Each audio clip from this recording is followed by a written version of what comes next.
3 সপ্তাহ যাবত গোসল করি না, ঠিক আছে, যে শীতের কারণে পারতে দিচ্ছি, আজ গোসল করতেই হইবে। বাড়িতেও নাই, আশেপাশে এই চান্সে গোসল না করবিও করবি। কতগুলো আছে পড়ছি 3 সপ্তাহ, আজ গোসল না করলে তো ভাতও নাই ঘরে।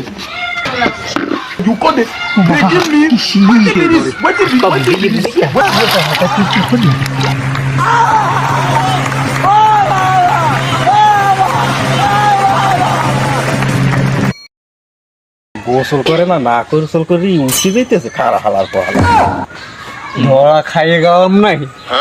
তোর একদম জম্মের গোসল করা আমার খারা হালার পহালা।